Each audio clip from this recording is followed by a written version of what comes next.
नमस्कार. आज आहे महाराणा प्रताप यांची जयंती. आज जेव्हा सकाळी मी एक आलेली पोस्ट फेसबुकवर बघितली आणि ती फॉरवर्ड केली की ती महाराणा प्रतापांच्या जयंतीनिमित्त होती, तेव्हा माझ्या लक्षात आलं की महाराणा प्रतापांबद्दल आपण इतकी तुटपुंजी माहिती आपल्याकडे असते आणि ती आपण फेसबुकवर असेल, त्याच्या जयंतीला पुण्यतिथीला आपण ती प्रसारित करतो. त्याच्या पलीकडे आपल्याला त्याच्या जीवनाचं ध्येय काय होतं, तो लढला कशासाठी आणि त्याच्या विचार परंपरेमधले किती लोक या देशामध्ये होऊन गेले याची जी माहिती आहे ती खूप कमी प्रमाणात असते. माहिती असली तरी ती काही वेगळ्या प्रकारे ती माहिती असते आपल्याला. फक्त एक चांगलं आहे महाराणा प्रतापांच्या बाबतीत की महाराष्ट्रामध्ये जसं शिवाजी महाराजांचा इतिहास पूर्ण बदलून टाकण्याचा प्रयत्न केला जातो. या शिवाजी महाराजांच्या सैन्यात इतके मुसलमान सैनिक होते, शिवाजी महाराज धर्मनिरपेक्ष होते, हे हिंदवी स्वराज्यच नव्हतं, असे जे प्रकार महाराष्ट्रात होतात तसं काहीही महाराणा प्रतापांच्या बाबतीत होत नाही. ते स्वातंत्र्यासाठी लढले याबद्दल कोणाचं दुमत नाही, ते हिंदू धर्मासाठी लढले याबद्दल कोणाचं दुमत नाही. राजपुताना हे जे त्यांचं सर्व क्षेत्र ते अकबराच्या तावडीत जाऊ नये, त्याच्यापासून मुक्त राहावं यासाठी ते मरेपर्यंत झिजले याबद्दल कोणालाही शंका नाही. त्यामुळं आज महाराणा प्रतापाच्या जयंतीनिमित्त हा एक पोस्ट टाकताना, हे व्याख्यान करताना मला अशा सर्व वीरांबद्दल बोलावंसं वाटतं की ज्यांनी हिंदू धर्माचं रक्षण होण्यासाठी या देशात प्रयत्न केलेले आहेत. हिंदू धर्माचं आणि हिंदू संस्कृतीचं म्हणजे कोणाचं? खरं तर भारतीय संस्कृती म्हणजेच हिंदू संस्कृती आहे. या भारतामध्ये जे जे विचार आले, मग ते रामाच्या जीवनामधून प्रकट झालेले असतील, कृष्णाच्या जीवनामधून प्रकट झालेले असतील, भगवान बुद्धांच्या जीवनातून प्रकट झालेले असतील, महावीरांच्या जीवनातून प्रकट झालेले असतील, हे सर्व म्हणजे भारतीय संस्कृती आणि हे सर्व म्हणजे हिंदू संस्कृती. हिंदू संस्कृती आणि भारतीय संस्कृती यामध्ये कुठलाही भेद आहे असं मी मानत नाही. आणि मी जे काही विचार मांडतो याच्यात, हे सगळे या मूळ विचाराला अनुसरून आहेत. म्हणून महाराणा प्रतापाची जी काही संस्कृती होती ती हिंदू संस्कृती होती, ती भारतीय संस्कृती होती. तर या भारतीय संस्कृतीवर येणारी जी आक्रमणं आहेत ती कुठून कुठून झाली? अगदी पहिलं जे आक्रमण नोंद झालेलं आहे ते पर्शियन लोकांनी केलेलं आक्रमण आहे. आत्ताचा जो सध्याचा लिखित इतिहास आहे त्यामधलं. त्यापूर्वीच्या इतिहासात रामाच्या आणि महाभारताच्या काळामध्ये भारतीयांनी पर्शियावर आक्रमण केलेलं आहे. त्यांना पहलव असं म्हणायचे. त्या पहलवांच्या राज्यावर भारतीयांनी आक्रमण केलेलं आहे. जेव्हा जेव्हा राजसूय यज्ञ केले तेव्हा भारतीय आक्रमण करून तिथे गेले, त्यांना आपलं प्रभुत्व मान्य करायला लावलं आणि मग त्यांचा राजसूय यज्ञ हा पूर्ण झाला. पण मी आता जे आक्रमण सांगतोय हे पर्शियनांनी, म्हणजे सध्याचा जो इराण आहे त्यांनी भारतावर केलेलं आक्रमण आहे. त्या आक्रमणामध्ये ते यशस्वी झाले, परंतु ते इथे राज्य करण्यासाठी इथे थांबले नाहीत. तर त्यांनी इथे खंडणी वसूल केली, जी सोन्याच्या स्वरूपात होती. ती खंडणी वसूल करून ते निघून गेले. त्यानंतरचं जे आक्रमण आहे ते झालं ग्रीकांचं आक्रमण. आपल्याला माहिती आहे की अलेक्झांडर, अनेक जण त्याला जगत जेता सिकंदर असं म्हणतात, जो फक्त भारताच्या सीमेवर थोडासा आत शिरला आणि परत गेला. त्याला जगत जेता कसं काय म्हणतात हे ते म्हणणाऱ्यांनाच माहिती. पण सिकंदर हा ग्रीकमधून भारतामध्ये आला. त्यांनी पर्वतेश्वरापर्यंत, म्हणजे ज्याला पोरस म्हणतात, ते त्यांच्या भाषेत पोरस म्हणतात, आपल्या इतिहासामध्ये खरं तर आपण त्याला पर्वतेश्वर असं म्हटलं पाहिजे. त्यांनी पर्वतेश्वराचा पराभव केला. तिथे काही काळ तो राहिला पर्वतेश्वराच्या राज्यामध्ये. आणि त्याला पुढं जे आक्रमण करायचं होतं ते बियास नदी ओलांडून त्याला मगध राज्यावर आक्रमण करायचं होतं. परंतु त्याच्या सर्व सैनिकांनी आणि सरदारांनी मगध बद्दल खूप काही ऐकलेलं होतं. त्यामुळे त्यांना हे माहिती होतं की मगध हे फार कडवं सैन्य आहे, ते बलाढ्य असलेलं राज्य आहे. त्यामुळे आपण जर एकदा बियास ओलांडून त्यांच्याकडे गेलो तर आपला पराभव निश्चित आहे. त्यामुळे त्याच्या सर्व सैनिकांनी अलेक्झांडरला म्हणजे सिकंदरला पुढं जाण्यासाठी नकार दिला आणि मग त्याला माघार घ्यावी लागली. सिकंदर हा काही त्याच्या ग्रीस देशापर्यंत पोचू शकला नाही. तो वाटेतच बॅक्टेरियाच्या पलीकडे गेल्यानंतर त्याचा मृत्यू झाला.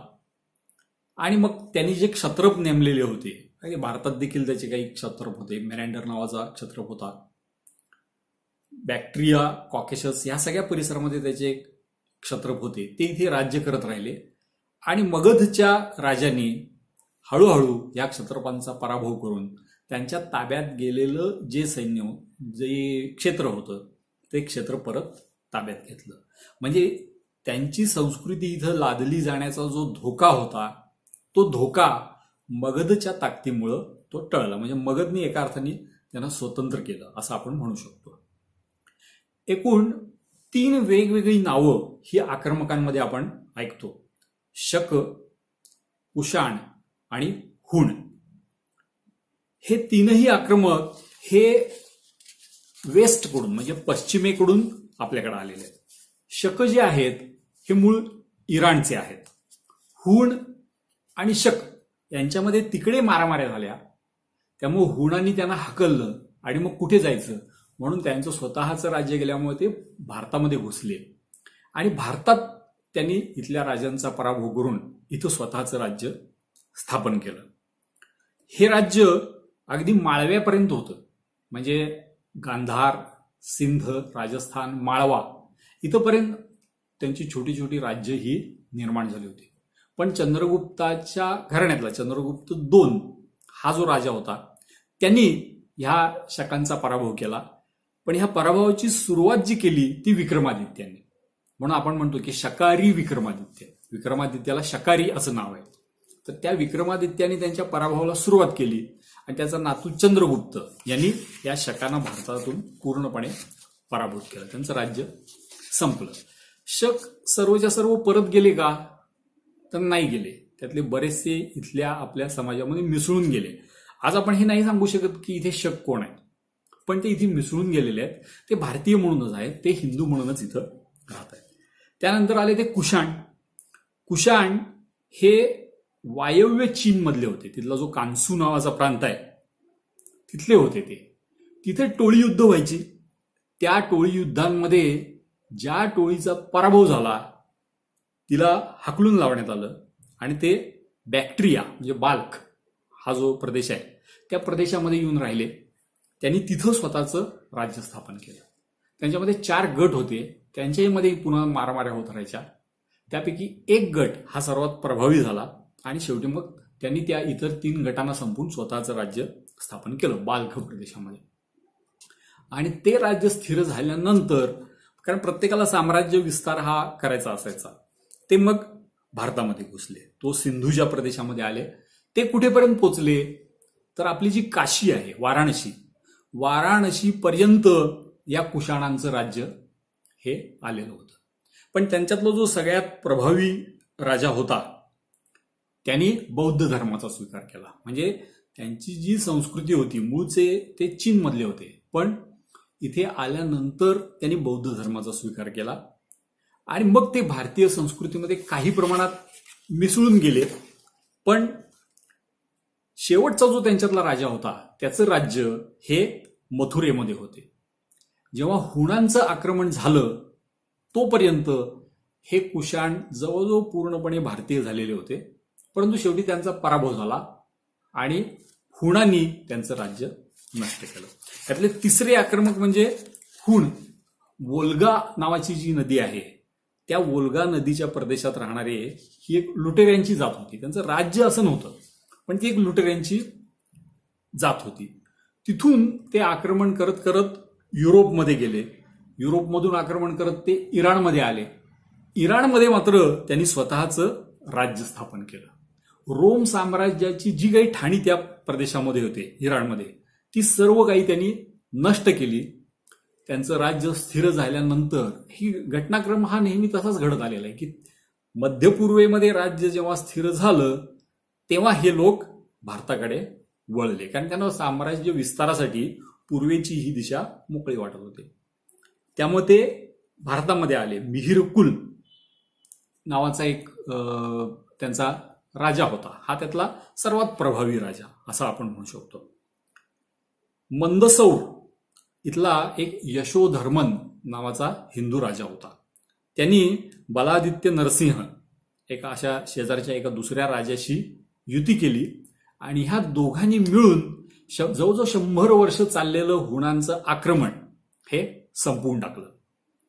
हुणांचं आक्रमण संपवलं म्हणजे सर्व हुण परत गेले का? कारण ते वोल्गा नदीच्या काठावरून युरोप मार्गे, इराण मार्गे भारतात आलेले होते. ते परत गेले का? ते परत नाही गेले, ते इथेच राहिले. परंतु आज जसं आपण शकांचं म्हटलं तसं आता भारतामध्ये हुण कोण आहेत असं जर विचार केला तर कोणी आम्ही हुणांचे वंशज आहोत किंवा हुणांचा जो काही धर्म होता त्यानुसार आम्ही इथं वागणार, हुणांच्या ज्या देवता होत्या त्यांची पूजा आम्ही करणार असं म्हणणारे कुणीही आज भारतामध्ये शिल्लक नाही. तर ते सगळे भारतीय धर्मांमध्ये मिसळून गेलेले आहेत. म्हणून आपण असं म्हणू शकतो की शक, कुशाण, हुण या सगळ्यांना भारताने स्वतःमध्ये, स्वतःच्या संस्कृतीमध्ये सामावून घेतलेलं आहे. असे हे सर्व आक्रमक होऊन गेले. ह्याच्यानंतर आली 2 महत्वाची आक्रमण.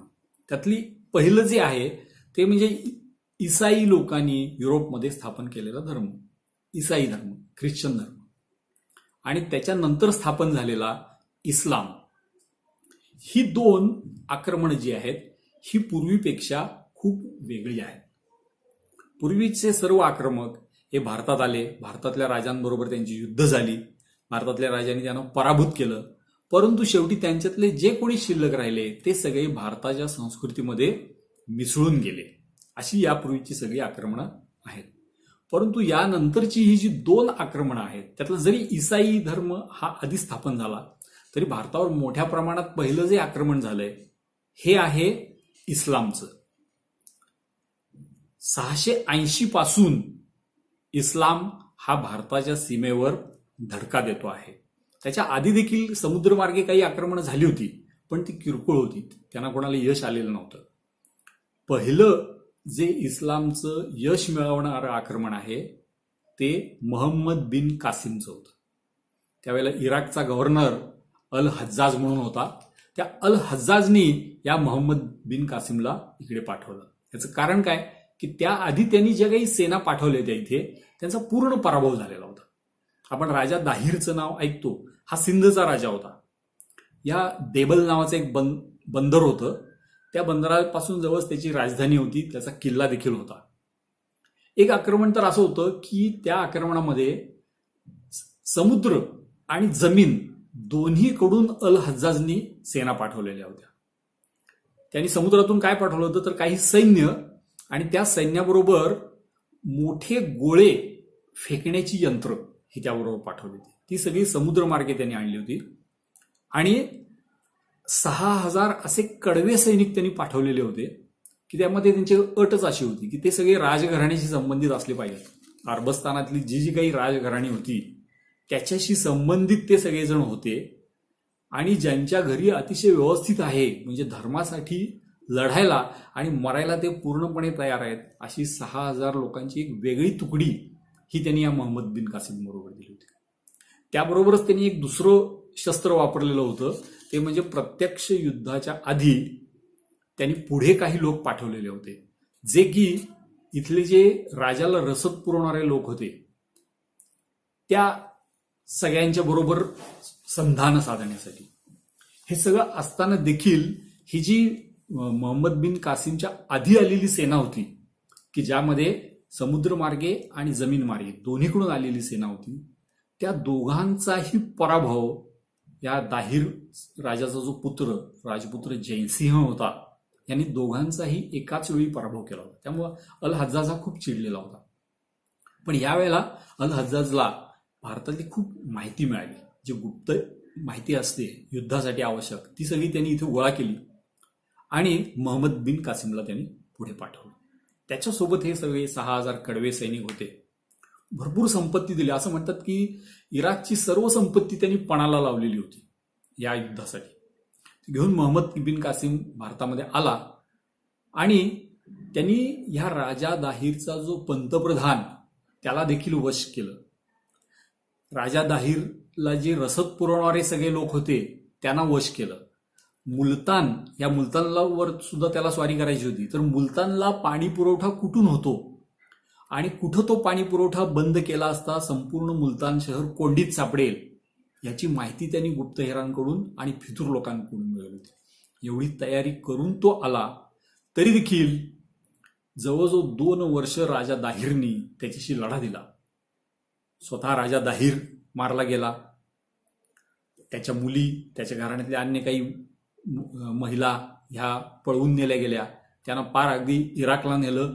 इराकमधून खलिफाकडे नेण्यात आलं आणि त्या मुलींवरून त्यांच्यामध्ये इतक्या मारामाऱ्या झाल्या, कारण ज्या सरदारांनी त्या मुलींना नेलं त्यांना त्या मुलींना स्वतःकडे ठेवायचं होतं. पण खलिफाला त्यातली एक मुलगी आवडली होती, त्यामुळे खलिफाला ती मुलगी स्वतःकडे ठेवायची होती. त्याच्यावरून त्यांच्यात मारामाऱ्या देखील झाल्या. खुद्द या मोहम्मद बिन कासिम बद्दल सुद्धा गैरसमज निर्माण झाले आणि शेवटी मोहम्मद बिन कासिमला बोलवून तिकडे ठार मारण्यात आलं. एवढे त्याच्यावरून तिकडे वाद झाले. पण ती झाली तिकडची बाजू. इकडे राजा दाहिर मारला गेल्यानंतर त्याच्या पत्नीने तो लढा चालू ठेवला, तिच्या मुलांनी हा लढा चालू ठेवला. आणि हे जवळजवळ हा जो एक कालखंड आहे की मोहम्मद बिन कासिमचं आक्रमण ते त्यांचा पूर्ण पराभव, हे जवळजवळ 150 वर्ष चाललेलं प्रकरण होतं. म्हणजे राजा दाहिरच्या घराण्यातले लोक, त्यावेळेला काबूल आणि झाबूल अशी 2 राज्य होती गांधारच्या वरच्या बाजूला. तिथे शाही नावाच्या एका घराण्याचं राज्य होतं. या शाही घराण्याने तर 200 वर्ष आक्रमक मुस्लिमांशी लढा दिला आणि काबूल झाबूल प्रदेश जिंकायला मुसलमानांना 200 वर्ष लागली. विचार करा की सिरिया हा जो देश आहे, हा अरबी मुसलमानांना सिरिया ताब्यात घ्यायला किती वेळ लागला? त्यांना 6 महिने लागले. पर्शियाचं जे युद्ध आहे, पर्शियन साम्राज्य हे तर खूप बलाढ्य साम्राज्य होतं, अतिशय मजबूत साम्राज्य होतं. त्याच्यावर आपण चित्रपट देखील आज बघतो. पर्शियन साम्राज्याची लढाई ही एका दिवसात संपली आणि नंतर संपूर्ण पर्शिया हा इस्लाममय व्हायला किती काळ लागला? तर 10 वर्ष लागली. म्हणजे एक दिवसाची लढाई, पण पूर्ण देश मुसलमान व्हायला 10 वर्ष लागली. आणि तेच काबूल आणि झाबूल म्हणजे अफगाणिस्तानचा एक छोटा भाग, तो पूर्णपणे मुस्लिम व्हायला किती वर्ष लागली? तर 200 वर्ष लागली. इतका कडवा लढा ह्या शाही घराण्याने आणि तिथल्या जनतेने दिला. पुढचं हे मोहम्मद बिन कासिमचं जे राज्य तिथे स्थापन झालेलं होतं, कासिम तर मेलेला होता, पण त्यांनी नेमलेले पुढचे काही उत्तराधिकारी, त्यांची मुलं अशी सगळी तिथं राज्य करत होती. हे आक्रमण कोणी मोडून काढलं? तर बाप्पा रावळ यांनी ते मोडून काढलं. बाप्पा रावळ हे खरं तर राजस्थानातलं एक नागदा नावाचं ठिकाण आहे, तिथले ते होते.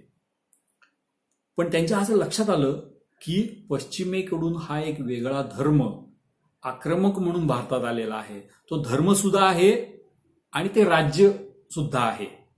असं दोन्ही गोष्टी एकत्र असलेलं हा इस्लाम आहे. हे स्वरूप बाप्पा रावळांनी ओळखलेलं होतं. म्हणून त्यांनी काय केलं तर ते त्यांच्या भागातलं जे सगळ्यात महत्वाचं ठिकाण होतं ते म्हणजे चित्तोडगड. हे चित्तोडगड यांच्या वंशाकडे नव्हतं. त्यांचा वंश म्हणजे गोहिल वंश. त्यावेळेला चित्तोडगड हे तिथलं सगळ्यात महत्वाचं ठिकाण होतं, पण ते मौर्य राजांच्या ताब्यात होतं. आणि मौर्य राजे हे पलीकडचा काहीही विचार करायला तयार नव्हते, कारण पलीकडचा सिंध, आज सिंध हा मुस्लिमांच्या ताब्यात गेलेला आहे, परकीयांच्या ताब्यात गेलेला आहे, पण तिकडे मौर्यांचं लक्ष नव्हतं. म्हणून मग बाप्पारावांनी पहिलं काम केलं ते म्हणजे चित्तोडगड ताब्यात घेतला. चित्तोडगड ताब्यात घेतल्यानंतर राजपुतानामध्ये जेवढे राजे होते त्या सगळ्यांना संपर्क केला, त्या सगळ्यांची एकजूट उभी केली. याच भागात चित्तोडगड असेल, कुंभालगड असेल, या सर्व भागामध्ये अरावली पर्वताचं ते सगळं खोर आहे. त्या अरावली पर्वताच्या भागात भिल्लांची मोठी वस्ती होती आणि ते देखील असेच कडवे शूरवीर होते. त्यांनी भिल्लांचं महत्व लक्षात घेतलं आणि भिल्लांचे जे सर्व प्रमुख होते त्या सगळ्यांना एकत्र केलं. हे जे विदेशी आक्रमण आहे ते त्याचं स्वरूप काय आहे हे भिल्लांना देखील समजून दिलं आणि राजपूत आणि भिल्ल यांची एक अभेद्य एकी ही या बाप्पारावळांनी तयार केली. या सर्वांनी मिळून एक एकलिंगजीचं मंदिर स्थापन केलं. आपण बघतो की अगदी शिवाजी महाराजांच्या काळात सुद्धा जे राजपूत राजे युद्ध करत होते तेव्हा जय एकलिंगजी की, एकलिंगजी म्हणजे महादेवच आहे. आपल्या मराठ्यांची घोषणा हर हर महादेव, तशी त्यांची जय एकलिंगजी. हे एकलिंगजीचं जे मंदिर आहे हे या बाप्प रावळांनी बाकीचे सर्व राज्यकर्ते आणि भिल्ल यांना सगळ्यांना एकत्र करून बांधलेलं ते मंदिर आहे. त्याची जी मुद्रा होती त्या मुद्रेवर सुद्धा त्रिशूळ होता, हा एकलिंगजी होता. आणि एक सर्वात महत्वाची गोष्ट होती की जी आजही आपल्याला राजस्थानमध्ये दिसते, त्याचं मूळ आपल्याला इथे दिसतं, ती म्हणजे त्याच्या मुद्रेवर गायीचं चित्र होतं, गोमाता होती. म्हणून आजही आपण जर राजस्थानाकडे बघितलं तर राजस्थानामध्ये अनेक ठिकाणी गोशाळा आहेत. गायीला देव मानणं, तिचं संवर्धन करणं, तिचं पूजन करणं हे आजही आपल्याला राजस्थानमध्ये दिसतं. तर ह्या राजस्थानशी, राजपुतान्याशी संबंधित ज्या सर्व गोष्टी आहेत त्या बाप्पा रावळांच्या जीवनामध्ये दिसतात. आणि अशी सर्व तयारी झाल्यानंतर मग त्यांनी आक्रमण केलं आणि ते सिंधमध्ये गेले. सिंधमध्ये जे कासिमचे जे वंशज राज्य करत होते त्या सर्वांचा त्यांनी पराभव केला. त्यावेळेला ते सुद्धा एकसंघ नव्हते, त्यामध्ये अनेक अरबी टोळ्या होत्या, अरबस्थानातून आलेल्या त्या टोळ्या होत्या. आणि भारताचा एक एक भाग हा सगळा माझ्या बापाचा माल आहे असं समजून त्यांनी आपल्या ताब्यात ठेवलेल्या होत्या. त्यातल्या प्रत्येक टोळीशी बाप्पा रावळांनी युद्ध केलं, त्यांचा नायनाट केला. आणि त्यांनी केलेली सगळ्यात महत्वाची गोष्ट म्हणजे अशा अनेक अरब टोळीतल्या पुरुषांना आणि महिलांना त्यांनी हिंदू करून घेतलं. अनेक मुलींची लग्न ही त्यांनी हिंदू सरदारांशी, त्यांच्या मुलांशी लावून दिली. ते पार अफगाणिस्तान पर्यंत गेले. आज जी अफगाणिस्तानची सीमा आहे म्हणजे गांधार आपण म्हणतो तिथंपर्यंत गेले. तिथे एक सलीम नावाचा त्यावेळेला प्रशासक होता, त्याचा त्यांनी पराभव केला, म्हणजे सलीमला ठारच मारलं. आणि मग त्या संबंध भागावर लक्ष ठेवण्यासाठी रावळपिंडी हे जे ठिकाण आहे ते रावळपिंडी हे या बाप्पा रावळांच्या नावावरूनच त्याला रावळपिंडी हे नाव पडलेलं आहे. त्या रावळपिंडीमध्ये त्यांनी स्वतःच्या पुतण्याला ठेवलं आणि ती एक सैन्याचं ठाणं बनवलं आणि मग ते परत आले. असे हे बाप्पा रावळ होते. म्हणजे त्यांच्या जीवनामध्ये आपल्या हिंदू धर्माचं रक्षण करण्यासाठीच्या ज्या सर्व गोष्टी आहेत या त्यांच्या जीवनामध्ये दिसतात. एकतर हिंदूंचं संघटन दिसतं, संघटन केलेल्या सर्वांची नीट व्यवस्था लावणं दिसतं, शत्रूचं स्वरूप काय आहे हे समजून घेण्याची तयारी दिसते, समोरच्या शत्रूला पराभूत करणं आणि जे आपला धर्म सोडून परकीय धर्मामध्ये गेलेले आहेत त्यांना परत आपल्या धर्मामध्ये आणणं, परकीयांच्या मुलींना आपल्या धर्मामध्ये आणून त्यांची लग्न लावून देणं, हे सर्व काही बाप्पा रावळांच्या जीवनामध्ये दिसतं. हे झालं सिंधचं. त्यामुळे त्या काळात त्यावेळेला इस्लाम हा तिथं कायमची पाळमुळं रोवू शकला नाही. पण मग आपल्याला माहिती आहे की मोहम्मद घोरी असेल, अल्लाउद्दीन खिलजी असेल, खिलजी साम्राज्य, घोरी साम्राज्य आणि सगळ्यात शेवटी मुघल, अशी वेगवेगळी साम्राज्य इथे येत गेली. हे सगळेच आक्रमक होते. आज जरी आपण दिल्लीमध्ये फिरताना आपल्याला ह्या साम्राज्यातल्या विविध लोकांची नावं तिथल्या रस्त्यानं दिसली, तुगलक रोड, आपल्याला दिल्लीमध्ये तुगलक रोड दिसतो. किंवा एखाद्या ठिकाणला बख्तियार खिलजी होता, त्या बख्तियारच्या नावाने आपल्या देशामध्ये शहर दिसतं. किंवा मुघलांमध्ये औरंगजेब, त्या औरंगजेबाच्या नावाने औरंगाबाद आपल्याला दिसतं. औरंगाबाद आपल्याकडे देखील आहे आणि तिकडे उत्तर प्रदेशात सुद्धा आहे, त्याच्या नावाने दिसतं. तरी हे सर्व आक्रमक होते आणि हे सगळे इस्लामी आक्रमक होते. अनेक जण असं ठरवायचा प्रयत्न करतात की ते इस्लामी आक्रमक नव्हते, ते आक्रमक होते आणि इथल्या राजांशी त्यांची युद्ध झाली. तसं नव्हतं. या सर्वांनी जेव्हा ते आले तेव्हा इथल्या प्रजेला मुस्लिम बनवण्याचा प्रयत्न केला. पण मग आपल्याला हा प्रश्न पडतो की जर सिरिया 6 महिन्यात मुसलमान होतो, जर पर्शिया 10 वर्षात मुसलमान होतो, तर आज इतकी वर्ष होऊन सुद्धा, म्हणजे 700 पासून 2000 पर्यंत आपण समजू, 1300 वर्ष होऊन सुद्धा आज हा भारत किंवा हिंदुस्थान हा पूर्णपणे मुसलमान का झाला नाही? आजही इथे हिंदू का शिल्लक आहेत? हिंदू पूर्णपणे विजयी झालेत असं आपण नाही म्हणू शकत. ह्याचं कारण काय आहे की पहिलं त्याचं कारण असं आहे की जरी आपण शिल्लक असलो तरी आपण आपल्या देशाचा बराचसा भूभाग हा गमावलेला आहे. त्याची सुरुवात कुठून झालेली आहे? अफगाणिस्तानपासून, की जो गांधार प्रदेश होता, काबूल, झाबुल ही राज्ये जिथे होती, तो सर्व प्रदेश, तिथे हिंदू पण होते आणि बौद्ध पण होते. आज तिथे कोणीही शिल्लक नाही. आता तिथे फक्त इस्लामचं राज्य आहे आणि सर्व नागरिक देखील बहुतांश 99% मुस्लिम आहेत. म्हणजे ते राज्य आपण गमावलेलं आहे. भारतीय संस्कृतीची काही जुन्या खुणा तिथे दिसतात, जसं काबूलमध्ये एक आशा देवीचं मंदिर आहे म्हणतात. अशी काही ठिकाणं तिथे आहेत, किंवा बमिया नावाचं जे ठिकाण आहे तिथे बुद्धाच्या प्रचंड मूर्ती होत्या, ज्या तालिबाननी बॉम्बचे गोळे फेकून त्या उडवून टाकल्या, तोफांचे गोळे टाकून. अशा खुणा तिथे दिसतात, परंतु तिथे भारतीय संस्कृती शिल्लक आहे असं आपण म्हणू शकत नाही. ती आपण गमावलेली आहे. जे लाहोर आहे, भगतसिंगांचं लाहोर, हे आपण गमावलेलं आहे. भगवान नृसिंह, प्रल्हाद, हिरण्यकशिपू यांचं असलेलं मुलतान, तो मुलतानचा किल्ला हा आपण गमावलेला आहे. संबंध सिंध हा आपण गमावलेला आहे. अर्धा पंजाब हा आपण गमावलेला आहे. हे सगळं आपण गमावलेलं आहे.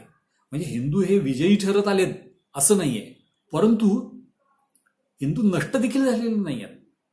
इतकी वर्ष कुठल्याही देशाने इस्लामशी लढा दिलेला नाहीये. मग हा जो हिंदू धर्म आजही शिल्लक आहे तो कोणाच्या बळावर आहे? त्यामध्ये 3 भाग आहेत. पहिलं आहे, मगाशी मी जसं बाप्पा रावळांचं उदाहरण दिलं, असे बाप्पा रावळांसारखे राजे की जे भारताच्या प्रत्येक भागामध्ये होऊन गेलेले आहेत. बाप्पा रावळ हे एक उदाहरण मी दिलं. अशी आपण काही यादी वाचू शकतो की प्रत्येक भागामध्ये कोण कोण होऊन गेले. दुसरे आहेत ते म्हणजे ज्ञानी संत. या देशाच्या प्रत्येक भागामध्ये अशी कोणती ना कोणती व्यक्ती होऊन गेलेली आहे की त्या व्यक्तीने इथल्या हिंदूंमधली संस्कृती ही जिवंत ठेवली, त्यांना हे लढण्याची हिंमत दिली. आणि तिसरी आहे ती म्हणजे इथली जनता, इथली हिंदू जनता. पहिलं आपण उदाहरण बघितलं बाप्पा रावळांचं. दुसरं आपण उदाहरण बघूया स्वामी विद्यारण्य यांचं. आपल्याला माहिती आहे की आदिशंकराचार्यांनी 4 ठिकाणी आपली शंकराचार्य पीठ स्थापन केली. त्यातलं एक महत्वाचं स्थान आहे शृंगेरी पीठ. कर्नाटकामध्ये ते तुंगभद्रा नदीच्या काठाला आहे. अतिशय जागृत सुंदर असलेले हे ठिकाण आहे. तर 1300 सालामध्ये तिथे जे त्या शंकराचार्य पीठाचे शंकराचार्य होते त्यांचं नाव होतं स्वामी विद्यारण्य. या स्वामी विद्यारण्यांच्या कालावधीमध्येच अशा काही घटना घडलेल्या होत्या की रंगनाथाचं मंदिर हे त्यावेळेला मलिक कफूर, जो अल्लाउद्दीन खिल्जीचा सेनापती होता, त्यांनी आक्रमण केलेलं होतं. त्यांनी जे होयसळ साम्राज्य आहे हे नष्ट केलेलं होतं. ह्या श्रीरंगपट्टणमच्या रंगनाथ मंदिरावर तो चालून आलेला होता आणि ते मंदिर त्यांनी नष्ट केलेलं होतं. फक्त एक गोष्ट घडली होती की त्या रंगनाथ मंदिर नष्ट होण्यापूर्वी तिथले पुजारी, भक्त यांनी तिथली मूर्ती आणि त्या मूर्तीचे काही दागिने हे तिथून काढून हे सुरक्षित ठिकाणी नेऊन ठेवलेले होते. त्यामुळे ह्या स्वामीजींच्या मनात हे सतत होतं की हे मंदिर आपण पुन्हा उभं केलं पाहिजे. इथली जी साम्राज्य नष्ट झालेलं आहे हिंदूंचं, ते आपण पुन्हा उभं केलं पाहिजे, हे त्यांच्या कुठेतरी मनामध्ये होतं. खरं तर त्यांनी अतिशय मोठी साहित्य निर्मिती केलेली आहे. जवळजवळ त्यांनी लिहिलेली 26 पुस्तकं ही आजही उपलब्ध आहेत आणि ज्यांचा आजही अभ्यास केला जातो. इतके ते विद्वान होते. पण ते विद्वान होते म्हणजे फक्त पुस्तकांमध्ये रमलेले नव्हते, तर हे आलेलं विदेशी आक्रमण आणि हिंदू धर्माचा होत असलेला नाश हा कसा थांबवायचा याच्यावर त्यांचा स्वतःचा काही विचार, मंथन, चिंतन हे सुरू होतं. त्यांना असं कळालं की हरिहर आणि बुक्क असे 2 सरदार की जे अल्लाउद्दीन खिल्जीच्या ताब्यात गेलेले होते, ते होयसळा साम्राज्यातले होते, पण ते अल्लाउद्दीन खिल्जीच्या युद्धामध्ये ते शत्रूकडे युद्धकैदी म्हणून गेले होते. त्या दोघांनाही जबरदस्ती मुस्लिम करण्यात आलेलं होतं आणि दिल्लीला नेण्यात आलं होतं. दिल्लीहून ते मुसलमान झाल्यानंतर त्यांच्यावरच काही कामगिरी सोपवून 2 वर्षांनी त्यांना परत दक्षिणेत पाठवलेलं होतं. आणि ते दोघेही अस्वस्थ होते. त्यांचं जे काही धर्मांतर झालेलं होतं, आपलं कर्नाटकच्या साम्राज्य सोडून दिल्लीच्या साम्राज्याची सेवा करायची हे कुठे त्यांना पटत नव्हतं. ही त्यांची सगळी अस्वस्थता ही स्वामी विद्यारण्यांच्या कानी आली. स्वामी स्वतः जाऊन त्या दोघांना भेटले आणि त्यांनी त्यांना हिंदू करून घेतलं. त्या काळामध्ये कर्नाटकमध्ये ही एक अतिशय अभिनव गोष्ट होती, कारण जो माणूस एकदा आपला हिंदू धर्म सोडून गेला त्याला परत आणण्याची कोणतीही व्यवस्था नव्हती. ही गोष्ट शंकराचार्यांनी स्वतः घडवून आणली आणि ते शंकराचार्य असल्यामुळं त्यांना कोणी चॅलेंज करण्याचा, त्यांच्यावर कोणी आक्षेप घेण्याचा प्रश्न नव्हता. त्यामुळे हरिहर आणि बुक्क या दोघांनाही त्यांनी हिंदू करून घेतलं आणि तुंगभद्रेच्या काठावर त्यांनी स्वतःचं साम्राज्य स्थापन केलं. जसं शिवाजी महाराजांनी शून्यातून सुरुवात करून साम्राज्य स्थापन केलं, त्यांच्या आधी या हरिहर आणि बुक्कांनी तुंगभद्रेच्या काठावर स्वतः साम्राज्य उत्पन्न केलं आणि एक हिंदूंचं सर्वात आतापर्यंतचं समृद्ध साम्राज्य गुप्त काळानंतरचं असं आपण म्हणू शकतो त्या साम्राज्याला. ते म्हणजे विजयनगरचं साम्राज्य. हे साम्राज्य किती मोठं होतं, किती संपन्न होतं हे आज आपण हम्पीला जर गेलो तर हम्पीला असलेलं तिथलं विरूपाक्षाचं मंदिर असो किंवा विठ्ठलाचं मंदिर असो, अशा असलेल्या अनेक गोष्टी, त्यांची भव्यता बघितली की आपल्याला लक्षात येतं की त्यांनी उभं केलेलं साम्राज्य हे किती मोठं होतं. या हरिहर बुक्कांनी आजूबाजूला जे कोणी मुस्लिम सरदार निर्माण झालेले होते, त्यांची राज्य तयार झालेली होती, ती सर्व नष्ट केली. तिथली जी मंदिरं नष्ट झालेली होती त्या सर्वांचा पुन्हा जीर्णोद्धार केला आणि सर्वात महत्वाचं म्हणजे ह्या स्वामी विद्यारण्यांना जे अपेक्षित होतं ते रंगनाथ स्वामींचं मंदिर त्यांनी पुन्हा उभं केलं. आता यामध्ये आपल्याला दोन्ही प्रकारच्या व्यक्ती दिसतात. हरिहर बुक्क म्हणजे जे क्षत्रिय तेज म्हणतो, क्षात्र तेज, सैन्य उभं करण्याची क्षमता, शत्रूशी लढण्याची क्षमता आणि शत्रूला नष्ट करताना आवश्यक असलेल्या क्रूरपणाची क्षमता, ही सगळी हरिहर बुक्कांमध्ये होती. आणि त्यांना ज्ञानाच्या जोरावर मार्गदर्शन करणारे स्वामी विद्यारण्य. स्वामी विद्यारण्य खरं तर संन्यासी होते, परंतु काळाची गरज म्हणून, हे अतिशय महत्वाचा मुद्दा आपण लक्षात घेतला पाहिजे, काळाची गरज म्हणून संन्यासी असून सुद्धा त्यांनी या हरिहर हा पहिल्यांदा राजा झाला, त्याचं अमात्यपद स्वीकारलं आणि हरिहर जेव्हा जाऊन त्याच्या जागी बुक्क आला तेव्हा बुक्काचं देखील अमात्यपद काही काळासाठी त्यांनी स्वीकारलं आणि यांचं राज्य हे त्यांनी स्थिर करून दिलं. राज्यातल्या सगळ्या व्यवस्था कशा लागल्या पाहिजेत त्याचं जे काही आवश्यक मार्गदर्शन आहे ते सगळं स्वामी विद्यारण्यांनी केलं. अशी ज्ञानी संत आणि क्षात्रतेज या दोघांचंही एकत्रीकरण आपल्याला ह्या विजयनगरच्या साम्राज्याच्या ठिकाणी दिसतं. ह्याच्यातला जो तिसरा भाग होता तो म्हणजे जनता. जनता कशी होती? ही सगळी जनता मुस्लिम का नाही झाली? अनेक लोक झाले, म्हणजे कोणीच हिंदू मुस्लिम झाले नाहीत असं नाहीये, अनेक हिंदू हे मुस्लिम झाले. जसं एक जुलेखा नावाची जात सांगतात. जेव्हा मुघलांचं साम्राज्य इथं आलं तेव्हा जुलेखा हे कपडे विणणे, सूत या सगळ्या व्यापारामध्ये होते. त्यामुळं जेव्हा सैन्य हे मुस्लिम होतं तेव्हा स्वाभाविकपणे त्यांचा व्यवसाय हा त्यांच्यावर अवलंबून होता. त्यामुळे हळूहळू ही एक पूर्ण जात ही मुस्लिम झाली. परंतु त्याच काळात असे अनेक जाती होत्या की ज्यांचा मुस्लिमांशी संबंध येत होता. सोनार होते, त्या काळात सोन्याचा व्यवसाय करणारे अनेक जण होते, त्यांचाही मुस्लिमांशी संबंध यायचा, पण ते आपला धर्म सोडून गेले नाहीत. अनेकांचा अतिशय खूप छळ झाला. आपल्या महाराष्ट्रामध्ये आपण बघतो की महाराष्ट्रात सुद्धा खूप छळ झाला, पण ही जनता मुस्लिम झाली नाही. का झाली नाही? पहिली गोष्ट अशी होती की त्यांचा स्वतःचा धर्म श्रेष्ठ आहे यावर दृढ विश्वास होता. हिंदू धर्मामध्ये ज्या गोष्टी आहेत की सर्वांमध्ये समान आहे, सर्व व्यक्ती या समान आहेत, यावर त्यांचा विश्वास होता, जी गोष्ट अन्य धर्मामध्ये नाही आहे. आत्मा हा शरीरामध्ये असलेला, मानवाच्या शरीरामध्ये असलेला आणि परमात्मा हे एकसंघ आहेत याच्यावर विश्वास होता, पुनर्जन्मावर विश्वास होता. आणि अशा हिंदू धर्मामध्ये असलेल्या अनेक गोष्टी की ज्या आध्यात्मिक दृष्ट्या हिंदू धर्माला अन्य धर्मांपेक्षा श्रेष्ठ ठरवतात, ह्या सर्वांवर विश्वास असल्यामुळे त्यांनी मुस्लिम धर्म स्वीकारला नाही. ते आपल्या हिंदू धर्मामध्ये टिकून राहिले.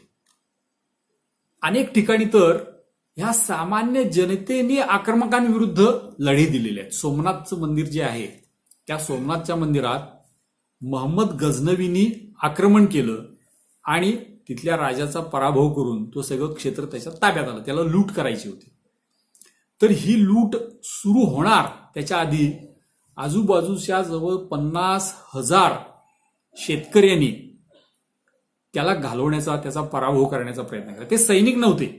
त्यांच्या घरामध्ये जी काही हत्यारं होती ती सगळी हत्यारं घेऊन ते पुढे आले. ते मंदिरात जायचे, मंदिरात जाऊन देवाला नमस्कार करायचे आणि सैनिकांवर जाऊन तुटून पडायचे. काही सैनिकांना मारायचे पण बाकी सगळे मृत्यू पावायचे. असे 50,000 शेतकरी या सोमनाथच्या लढ्यामध्ये मृत्यू पावले. त्यांनी आपल्या धर्मासाठी हौतात्म्य पत्करलं असं आपण म्हणू शकतो. तीच गोष्ट आहे राम मंदिराची.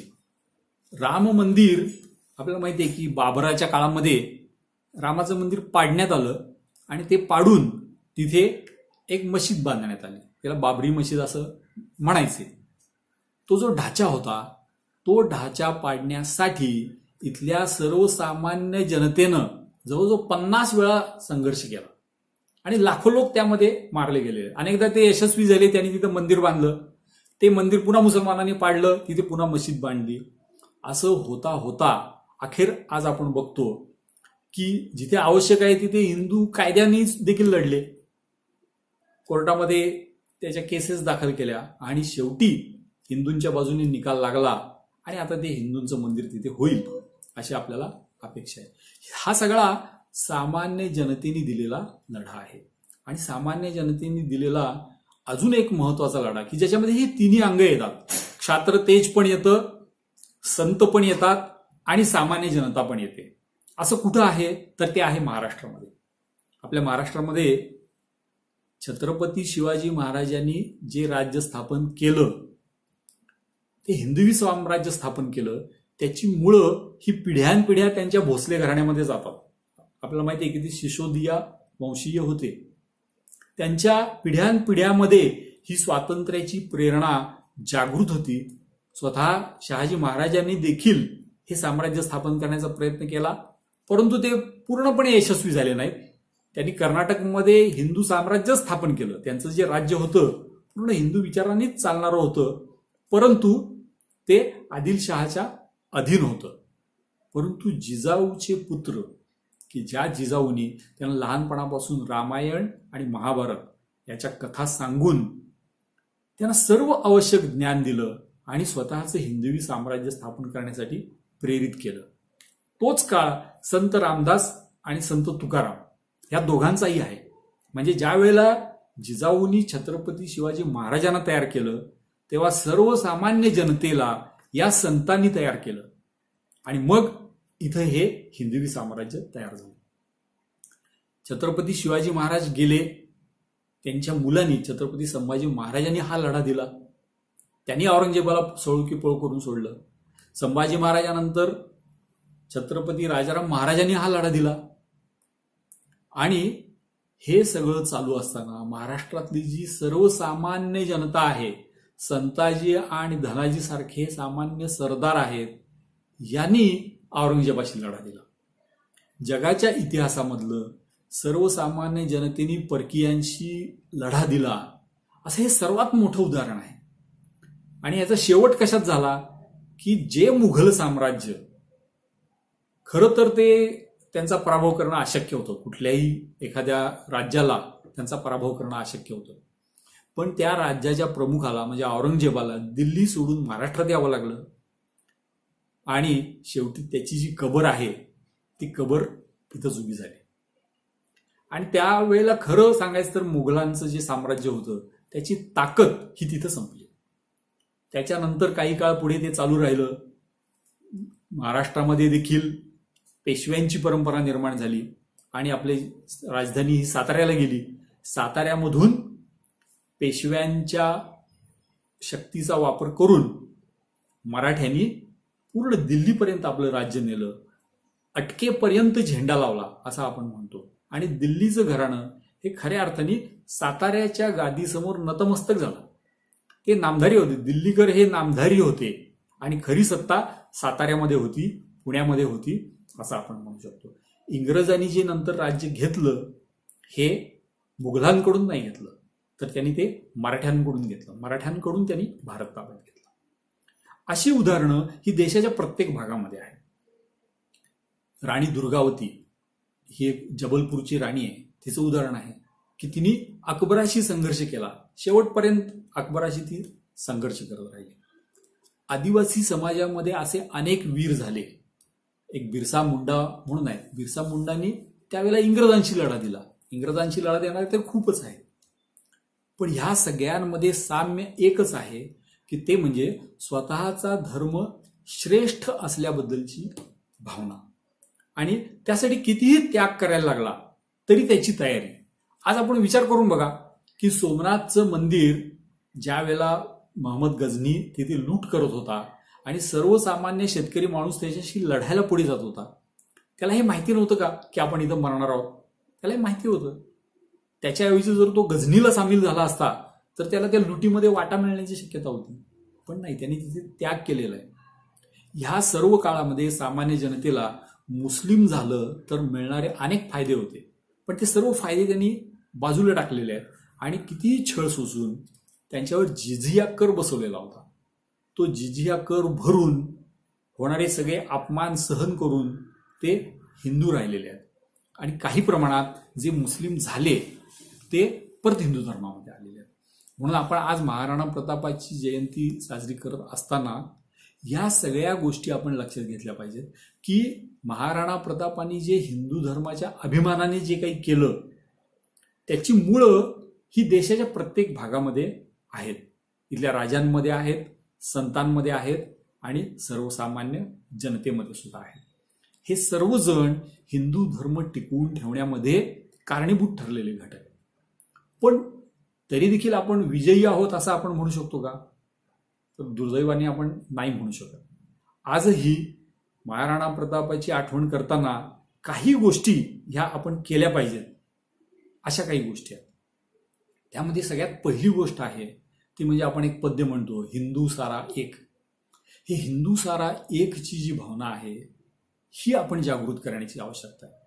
आज आपण बघतो की हिंदू समाजातल्या प्रत्येक घटकाला वेगळं पाडण्याचा प्रयत्न चाललेला आहे. त्यातला पहिला भाग म्हणजे बौद्ध हे हिंदू नाहीत, जैन हे हिंदू नाहीत, शीख हे हिंदू नाहीत असं म्हणणारी परंपरा.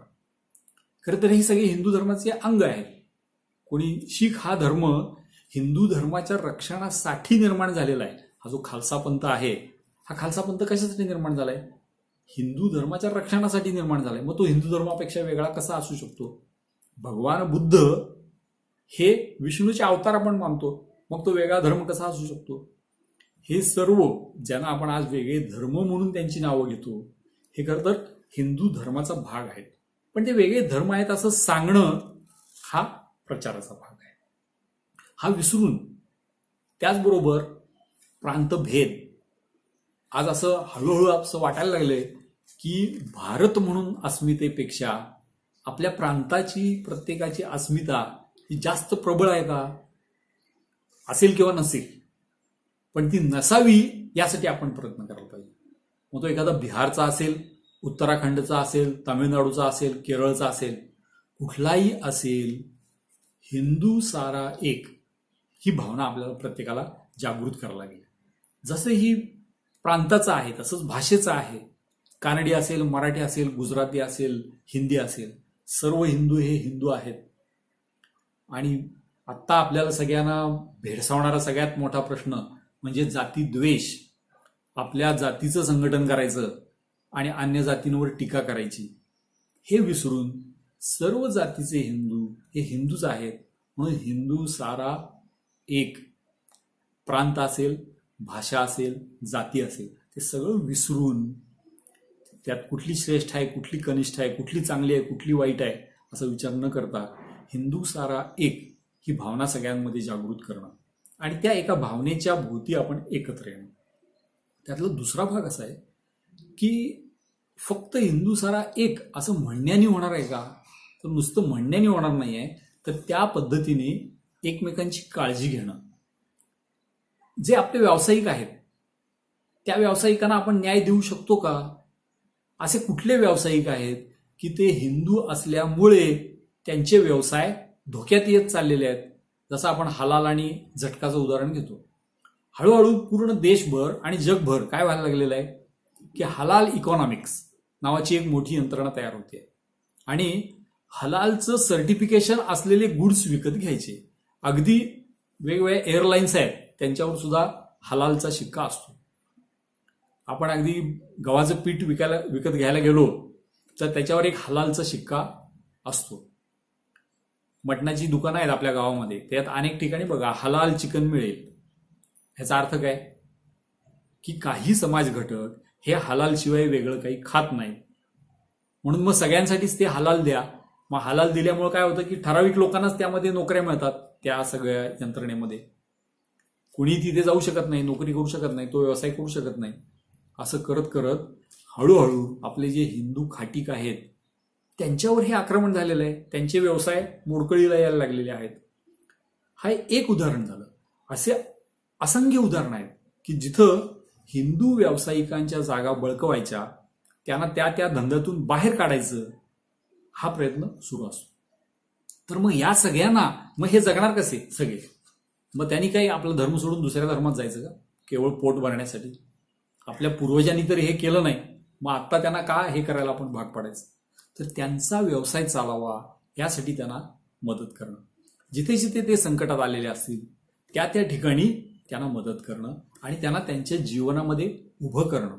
एक हिंदू म्हणून, एक नातेवाईक म्हणून नव्हे, एक माझ्या भाषेचा म्हणून नव्हे, एक माझ्या प्रांताचा म्हणून नव्हे, तर एक हिंदू म्हणून त्यांना त्यांचं चांगलं जीवन जगण्यासाठी त्यांच्यासाठी प्रयत्न करणे. प्रत्येक जातीला आणि प्रत्येक भाषेच्या लोकांना काही ना काही फुटीरतावादी तत्व हे शिकवण्याचा कार्यक्रम सुरू आहे. आणि हे शिकवण्यामध्ये कोण असतं तर कम्युनिस्ट हे त्यामध्ये अधिक प्रमाणात असतात. मग ते जे जनजाती समाज असेल तिथे जाऊन प्रचार करताना काय सांगतील की तुम्ही रामाचे वंशज नाही, तुम्ही रावणाचे वंशज आहात. जनजाती समाज हा रावणाचा वंशज कसा काय असू शकेल? बिलकुल नाही. पण ते शिकवलं जातं की तुम्ही रामाचे वंशज नाही, तुम्ही रावणाचे वंशज आहात. तुम्ही हिंदू नाही तर तुम्ही निसर्गपूजक आहात. अशा सर्व समाज घटकांपर्यंत की जिथे जिथे अपप्रचार पोचतो आहे तिथे तिथे जाऊन योग्य माहितीचं आदान प्रदान करणं, त्यांच्याशी योग्य सौहार्दपूर्ण संबंध प्रस्थापित करणं आणि आपल्या हिंदू धर्माच्या ह्या विशाल सागरामधून ते बाहेर पडू नयेत यासाठी प्रयत्न करणं हे यावेळेला आवश्यक आहे. त्यातला पुढचा भाग असा आहे की हे एक आर्थिक युद्ध आहे की समोरच्याचे व्यवसाय नष्ट करायचे. अगदी चीन सुद्धा भारताविरुद्ध हे आर्थिक युद्ध करतो आहे. तसं आपल्या समाजातले अनेक घटक हे एकमेकांविरुद्ध वापरतायत आणि हिंदू समाजाविरुद्ध हे विशेषत्वाने वापरतायत. त्यामुळे ही असं जे षडयंत्र आहे आर्थिक हल्ल्यांचं ते ओळखणं, ते नष्ट करणं. त्याचा दुसरा भाग असा आहे की हे आर्थिक म्हणजे थोडं स्लो पॉयझनिंग आहे असं आपण म्हणू शकतो. पण त्यातला दुसरा भाग असा आहे की हिंदूंच्या मुलींना धर्मांतर करून पळवून नेणे, त्यांना प्रेमाच्या जाळ्यात फसवणे आणि मग प्रेमाच्या जाळ्यात फसवल्यानंतर त्यांचं धर्मांतर करणे, त्यांची मुस्लिम मुलांची लग्न करून देणे आणि मग आपोआप आपल्याला माहिती आहे की आपल्याला अनेक नट्यांची आपण नावं इथे घेऊ शकतो की अनेक, जर यादी काढायची ठरली तर मोठी यादी तयार होईल की अनेक हिंदू नट्या अशा आहेत की ज्यांनी मुस्लिमांशी लग्न केलेली आहेत. वरवर दिसताना असं आपल्याला दिसेल की हे धर्मनिरपेक्षता आहे, सिनेमाचं क्षेत्र आहे, प्रेमाला काय धर्माची सीमा असते. पण मग आपण जर विचार केला तर ह्या सर्वांची मुलं ही मुस्लिम मुलंच कशी काय, त्यांची नावं मुस्लिमच कशी काय? तर कारण हे एक षडयंत्र आहे लव्ह जिहादचं. आपल्या भोवती हे कुठं चाललेलं आहे, आपल्या मुली कुठे फसवल्या जात आहेत, कुठे पळवल्या जात आहेत. अक्षरशः हजारो मुली या दरवर्षी भारतामधून पळवल्या जातात. त्या कुठे जातात, काय गायब होतात आपल्याला माहिती नाही. या सगळ्या षडयंत्राकडे लक्ष देणं, कारण एक हिंदू अहिंदू होणं म्हणजे फक्त एक नीती संख्या बदलत नाही, तर एक मुलगी आपली तिकडे जाते तेव्हा ती 5 पटीने आपल्या शत्रूंची संख्या वाढते. आपली संख्या एकनी कमी झाल्यासारखी जरी दिसली तरी प्रत्यक्षात 5 पटींनी ही पलीकडची संख्या वाढलेली असते. त्यामुळे हे आक्रमण लक्षात घेणं ही एक उदाहरण झालं, पण अशी अनेक गोष्टी या समाजामध्ये घडत आहेत. ह्या ओळखणं आणि त्यांना ओळखून त्याला वेळीच पायबंद घालणं. आपल्याला जर कुठल्याही देवतेचं आपण चित्र बघितलं तर आपल्याला काय दिसतं की ती देवता ही स्वतःचं संरक्षण करायला सक्षम आहे आणि शत्रूचं निर्दालन करायला सुद्धा सक्षम आहे. आपला कुठलाही देव बघा तुम्ही.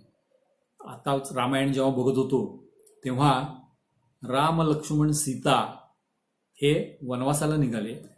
वनवासाला निघाल्यानंतर जो मस्तकावर मुकुट होता तो काढून ठेवला, दागिने काढून ठेवले, जी भरजरी वस्त्र होती ती सगळी वस्त्र काढून ठेवली आणि वल्कल त्यांनी घेतली, अगदी साधे कपडे त्यांनी घेतले. पण हे सगळं करताना धनुष्यबाण मात्र त्यांनी ठेवलं नाही. म्हणजे आता वनवासाला निघालोय, धनुष्यबाण इथेच ठेवून जाऊ असं नाही केलं त्यांनी.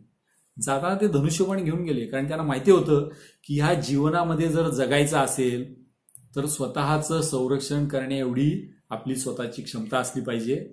आणि त्याचबरोबर शत्रू जर वरचढ ठरत असेल तर त्याचं निर्दालन करण्याची पण क्षमता असली पाहिजे. म्हणून संपूर्ण हिंदू समाजानं जे संत रामदासांनी शिकवण दिलेली होती बलोपासना, ती बलोपासना आपल्याला करावी लागणार आहे. आपण ज्या ज्या लोकांची नावं घेतो, ज्यांची जयंती म्हणून आपण हे सगळं आज बोलतोय, महाराणा प्रताप, त्यांचं चित्र आपल्या डोळ्यासमोर आणा. ते हिंदू धर्माचं संरक्षण अकबरासमोर उभं राहून का करू शकले? तर कुंभालगड आणि चित्तोडगडचा सगळा परिसर यामध्ये त्यांची सेना होती, त्यांच्या स्वतःच्या शरीरामध्ये बळ होतं आणि त्यांचं व्यक्तिमत्व असं होतं की त्यांच्या व्यक्तिमत्वाकडे पाहून संपूर्ण जो समाज आहे हा त्यांच्या पाठीशी उभा राहील.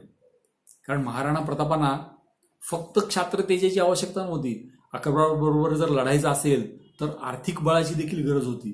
पूर्ण राजपुतान्यातलं जे आर्थिक बळ असणारे लोक होते त्यांना त्यांनी स्वतःच्या मागे उभं केलेलं होतं. सामान्य जनता, त्यांचा अधिक काळ हा भिल्लांमध्ये गेलेला आहे महाराणा प्रतापांचा. सर्वसामान्य जनता त्यांच्यामध्ये उभी राहिलेली आहे. आणि आता ज्या तत्वांचा आपण विचार करतोय ही सगळी तत्व ही महाराणा प्रतापांनी त्यांच्या जीवनामध्ये उतरवलेली आहेत.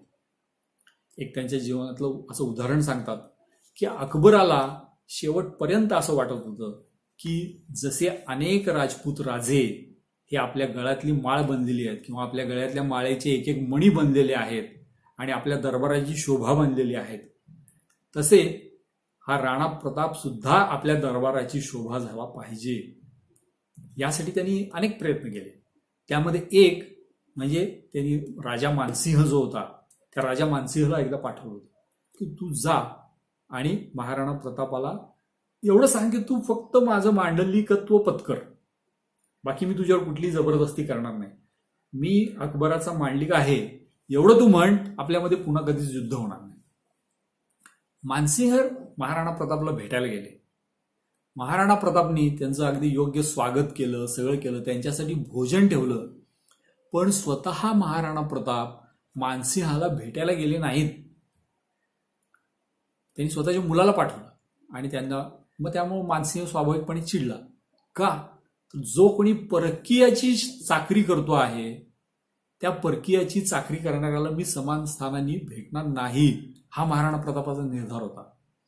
जोपर्यंत माझं पूर्ण मेवाड हे अकबराच्या आधिपत्याखालून मुक्त होत नाही तोपर्यंत मी गादीवर झोपणार नाही, ही त्यांची प्रतिज्ञा होती. ते गवतावर झोपत होते. असे हे महाराणा प्रताप होते. धर्मासाठी जे जे करावं लागतं ते सर्व काही महाराणा प्रतापांच्या जीवनामध्ये दिसतं. म्हणून नंतर जेव्हा बाजीराव पेशवे जेव्हा त्यांची उत्तरेमध्ये स्वारी होती त्यावेळेला ते तिकडे गेले, त्यावेळेस एक उदाहरण सांगतात. ते उदयपूरला जेव्हा गेले तेव्हा उदयपूरचा राजा हा महाराणा प्रतापांचा वंशजच. त्याच्या राज्यामध्ये जेव्हा गेले ते तिथल्या राणाच्या सिंहासनाच्या समान पातळीवर बसले नाहीत, ते त्याच्यापेक्षा कमी पातळीवर बसले. कारण ते म्हणाले की हे महाराणा प्रतापाचं सिंहासन आहे. म्हणजे जसे साताऱ्याचे महाराज तसेच हे महाराणा ते त्याच्या उंचीला बसले नाही, ते खाली बसले आणि तिथून ते पुढे उदयपूरला गेले. उदयपूरहून ते पुढे जयपूरला गेले. तिथं गेल्यानंतर मात्र तिथल्या राण्याच्या बरोबरीने ते बसले. त्याने विचारलं की असं कसं काय, तुम्ही उदयपूरला असं केलं आणि इथे असं केलं. ते म्हणाले तुमची जी गादी आहे ही मुघलांसमोर झुकलेली गादी आहे आणि जी महाराणा प्रतापांची गादी आहे ती गादी मुघलांपुढे न झुकलेली गादी आहे. त्यामुळे त्या गादीच्या समपातळीवर मी कधीच बसणार नाही. हे महाराणा प्रतापांचं जे जीवन आहे त्या जीवनाचं काय स्थान आहे, भारतीय संस्कृतीमध्ये त्या स्थानाला काय सन्मान आहे, याचं हे निदर्शक आहे. तर आज महाराणा प्रतापांच्या जयंतीच्या निमित्ताने आपण ज्यांनी हे हिंदू धर्म टिकवून ठेवण्यासाठी, भारतीय संस्कृतीचा सन्मान टिकवण्यासाठी ज्यांनी कष्ट केले, बलिदान केलं, अशा अनेकांची, किंवा आपण असं म्हणू अनेकांची न म्हणता त्यापैकी काही जणांची असं आपण म्हणू. कारण आपण जर बघायला गेलो तर तामिळनाडू असेल, केरळ असेल, गढवाल असेल, हिमाचल असेल, काश्मीर असेल, काश्मीरचा जो ललितादित्य नावाचा राजा होऊन गेला तो देखील ह्या सगळ्या प्रवाहामध्ये बसणारा आहे. लाचित बडफुकन हा आसामचा सेनापती आहे. राजा पृथू आहे. मणिपूरचे अनेक राजे आहेत. राणी गायदिन-लिऊ नावाची नागांची राणी आहे. अशी अनेक उदाहरणं आहेत. त्यांचे सगळे उदाहरणं सांगायची तर आपल्याला 4-5 तास ही कथा करावी लागेल. अशा सर्वांनी आपला हा हिंदू धर्म टिकवण्यासाठी अथक परिश्रम केलेले आहेत. त्या सगळ्यांची आठवण आज महाराणा प्रतापांच्या जयंतीच्या दिवशी करणं हे खरं तर महाराणा प्रतापांना सगळ्यात चांगलं अभिवादन ठरेल. नमस्कार.